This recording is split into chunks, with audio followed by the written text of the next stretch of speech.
शब्दों में तो वो सब कुछ कहता है, लेकिन वो कलात्मक दृष्टि से भी सब कुछ कहता है। और ये सबसे बड़ा चैलेंज था जो कि मेरे फादर ने जिसको पूरा किया। और उस चैलेंज को जिन्होंने पूरा किया उनका नाम है व्यवहार राम मनोहर सिन्हा। नमस्कार दोस्तों, माय एफएम से मैं हूं आरजे अंकित आपके साथ में।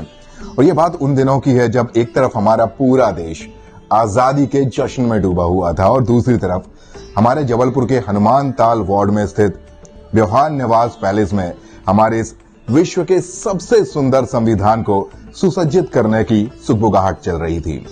ये प्रयास अभी अभी शुरू नहीं हुए थे, इनकी इबारत लिखी जानी तो बहुत पहले ही शुरू हो। 1935 में डॉक्टर राजेंद्र प्रसाद और काका कालेलकर जबलपुर आए थे और संविधान के विषय में ही चर्चा हुई थी 1935 की बात। और वो आकर के रुके थे जबलपुर के व्यवहार निवास पैलेस में, जो कि हनुमान ताल वार्ड के अंतर्गत है, जो हमारा पुश्तैनी मकान हुआ करता था। और वहां भी कहीं ना कहीं इस संदर्भ में चर्चा हुई संविधान के विषय में। और तब ये एक आइडिया आया कि जब मेरे ग्रैंडफादर ने ये कहा, व्यवहार राजेंद्र सिंह जी ने, कि देखिए हमको हमारी एक बड़ी समृद्ध विरासत है और इस समृद्ध विरासत को कहीं ना, क्योंकि यही हमारी फाउंडेशन है हमारे स्वराज की और हमारे भविष्य के राष्ट्र की, तो ये हमारी विरासत कहीं ना कहीं होनी चाहिए। लेकिन अब जब हम संविधान लिखते हैं तो हम भविष्य की बात करते हैं, हम अतीत की बात नहीं करते। तो अब अतीत को उसमें कैसे समाहित किया जाए। तब व्यवहार राजेंद्र सिंह ने कहा कि देखिए एक कहावत है कि 1 पिक्चर स्पीक्स 1000 वर्ड्स। एक चित्र जो है हजारों चित्र शब्दों के बराबर होता है, शायद लाखों शब्दों के बराबर होता होगा। तो हम चित्रों के माध्यम से भारत की समृद्ध विरासत के एपिसोड्स को अलग अलग जगह पे डाल सकते हैं। पर चूंकि उस वक्त ये बड़ा हाइपोथेटिकल इश्यू था कि भाई अभी तो मतलब कोई सवाल ही नहीं उठता, बहुत दूर की बात है, तब तो बात आई गई हो गई। लेकिन जब वाकई एक्चुअल जब हम स्वतंत्रता हमें मिल गई, जब संविधान सभा संविधान पे एक्चुअली चर्चा करने लगी और जब एक्चुअली संविधान अपना शेप लेने लगा, तब डॉक्टर राजेंद्र प्रसाद को ये बात आई कि हम इस बारे में पहले कर चुके हैं, सोच चुके हैं। और उन्होंने भी चर्चा की काका कालेलकर से और ये सारी की सारी बातें हुई। तब ये हुआ कि नहीं, ये अब सही समय है कि हम चित्रों को इसमें समाहित करें। तो शुरुआत वहां से हुई। तो संविधान का आखिरी प्रारूप बनकर तैयार हो चुका था और इसको सुसज्जित करने की बात भी लगभग फाइनल हो चुकी थी, शुरुआत हो चुकी थी। लेकिन सवाल अभी भी सबसे बड़ा एक था, किस महान कार्य को करेगा कौन, कैसे ये महान कार्य होगा, कैसे भारतीय संस्कृति के द्वारा हमारे इस संविधान को सुसज्जित किया जाए। उस वक्त जो सबसे बड़ा केंद्र था भारतीय चित्रकला का, वो था शांति निकेतन। और शांति निकेतन में जो कला भवन था, उसके हेड जो थे वो थे नंदलाल बोस। तो ये काम सबसे पहले उनकी परामर्श के लिए गया कि आपका क्या कहना है, आप क्या कहते हैं, आप इसको कर पाएंगे, कौन कर पाएगा, आप बताइए। तो ओवरऑल रिस्पॉन्सिबिलिटी संविधान के अलंकरण की वो नंदलाल बोस को दी गई। लेकिन नंदलाल बोस की उम्र उस वक्त मेरे ख्याल से 65-70 साल के आसपास रही होगी। तो नंदलाल बोस ने कहा कि भाई इतना बड़ा काम मैं अकेले तो नहीं कर पाऊंगा और इसमें बड़ा बारीक काम है, क्योंकि बहुत छोटे में सब कुछ दिखाना है। तब उन्होंने कहा कि मेरे जो छात्र हैं, खासतौर से व्यवहार राम मनोहर सिन्हा, जो कि जबलपुर से वो यहीं पर हैं अभी, उन्होंने पढ़ाई खत्म की है, फाइनल स्टेजेस में है, उनका काम बहुत अच्छा है और मुझे पूरा कॉन्फिडेंस है कि वो ये पूरा का पूरा काम अपने हाथ में ले सकते हैं। तो शुरुआत ऐसे हुई, मेरे फादर का रोल उसमें ऐसे। तो यहाँ पर व्यवहार राम मनोहर सिन्हा के नाम पर मोहर तो लग चुकी थी कि ये महान कार्य व्यवहार राम मनोहर सिन्हा करने वाले हैं। लेकिन वो कहते हैं ना कि सफलता के सफर में यदि चैलेंजेस ना आए ना, तो फिर उस सफर का मजा जो है ना थोड़ा सा कम हो जाता है। और फिर तो ये बहुत ही महान कार्य था, विश्व का सबसे सुंदर संविधान सुसज्जित किया जाने वाला था। तो चैलेंजेस तो आने ही थे। और किस तरह के चैलेंजेस व्यवहार राम मनोहर सिन्हा को इस महान संविधान को सुसज्जित करने में करके समय सीमा थी।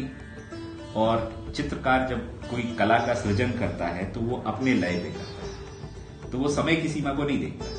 तो इन्होंने जब काम शुरू किया तो काम धीरे धीरे धीरे धीरे शुरू हुआ। लेकिन अब लगा कि भाई अब समय आ रहा है नजदीक, जबकि संविधान का अंतिम प्रारूप और अंतिम जो है वो तैयार हो जाना है। तब फिर उन्होंने अपनी एक टीम बनाई जिसमें और कुछ और लोगों को भी लिया। लेकिन करीब 12 चित्र जो है वो उन्होंने टोटली अपने खुद ही। तो ये 12 चित्र बनकर तैयार तो हो गए थे, लेकिन ये कोई आम चित्र नहीं थे, क्योंकि ये 12 चित्र संविधान के मूल भाव को अपने आप में कहने की क्षमता रखते थे। पर प्रश्न अभी भी एक था कि हमारा जो प्रियम्बल वाला पेज है, प्रस्तावना वाला पेज है, उसमें हमारी एक कला भी नजर आनी चाहिए थी और साथ ही साथ लिखने के लिए भी जगह होनी चाहिए थी। और फिर यह कठिन कार्य कैसे व्यवहार राम मनोहर सिन्हा जी के द्वारा किया गया। अगर हम संक्षेप में जानना चाहें कि हमारा संविधान कहता क्या है और क्या कन्वे करना चाहता है, तो उसके लिए उस प्रस्तावना प्रश्न, जो कि संविधान की आत्मा हम कह सकते हैं, एक छोटे से स्वरूप में वो सब कुछ कहता है। तो शब्दों में तो वो सब कुछ कहता है, लेकिन वो कलात्मक दृष्टि से भी सब कुछ कहता है। और ये सबसे बड़ा चैलेंज था जो कि मेरे फादर ने इसको पूरा किया। इसमें इतने से एक पेज में भी 50, 60, 70% स्पेस जो है वो शब्द यूज कर ले रहे हैं। अब जो 20, 25, 30%, 40% जगह बची है, उसमें हमें अपनी पूरी इतिहास, 5-7 हजार साल का इतिहास का जो संस्कृति है उसको डाल देना। कैसे डालेंगे? तब उन्होंने भारतीय जो सभ्यता है उसके जो प्रतीक हैं, कलाओं के प्रतीक चिन्ह, उन प्रतीकों का इस्तेमाल किया। तो उन्होंने ऐसे 7 प्रतीक चुने जिनको उन्होंने अलग अलग जगह कहीं ना कहीं समाहित करने की कोशिश की, ये बताने के लिए कि हमारा जो गणराज्य है, हमारा जो भारत राष्ट्र जो जिसका एक नया उदय हो रहा है, अब ये कैसा होगा, उनको इन्होंने इन 7 प्रतीकों के माध्यम से दर्शाने की कोशिश की है।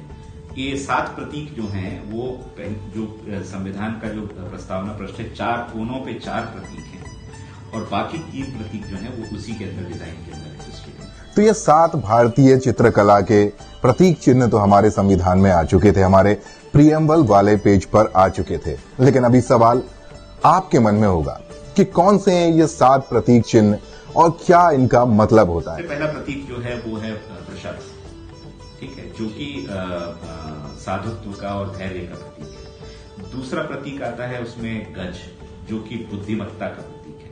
तीसरा आता है उसमें व्याघ्र, जो कि संप्रभुता का प्रतीक है। चौथा आता है अश्व, जो कि गति और शक्ति का प्रतीक है। इसके बाद आता है उसमें हंस, जो कि शुचिता का प्रतीक है। फिर आता है मयूर, जो कि ऐश्वर्य का प्रतीक है। और अंत में आता है पद्म, जो कि नव सृजन का प्रतीक है। तो इन 7 प्रतीकों के माध्यम से उन्होंने इसको जीवंत किया, प्रस्तावना प्रश्न को, और उनकी ही कला, ऐसी ही प्रतीकात्मकताओं के कारण ही यह संविधान विश्व का सबसे सुंदर संविधान बना। और ये जबलपुर के लिए बहुत बड़े